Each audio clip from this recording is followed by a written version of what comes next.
I've always been a heavy sleeper.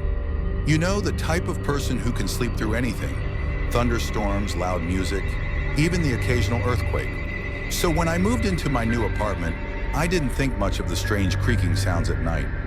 It was an old building after all.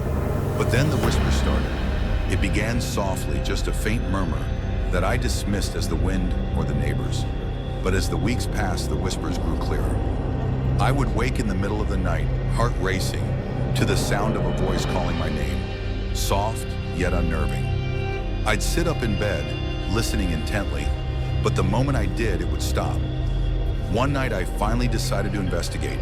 I grabbed my phone, turned on the flashlight, and walked through my dimly lit apartment.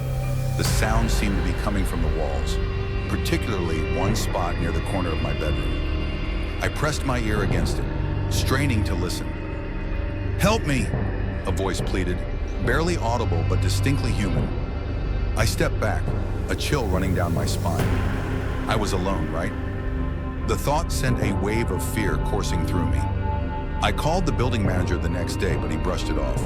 "Old pipes," he said with a laugh. "You get used to it." But I wasn't convinced.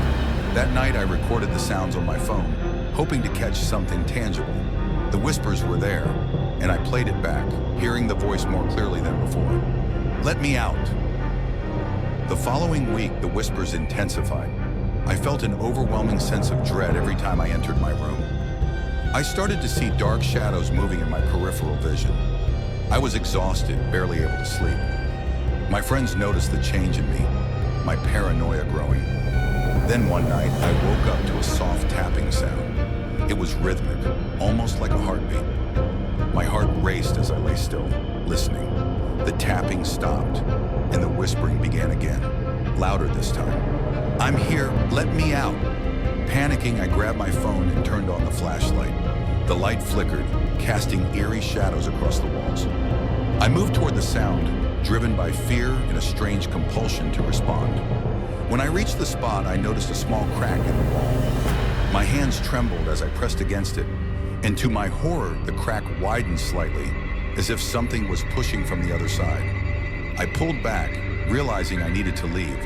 But before I could turn away, a hand emerged through the crack, pale and skeletal, fingers stretched in desperation. I stumbled back, gasping, but the hand grasped at the air, trying to pull itself through.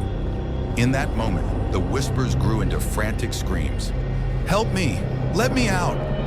The sounds were deafening. I ran from the room, heart pounding, and didn't stop until I reached the street outside. I called the police, but they found nothing unusual.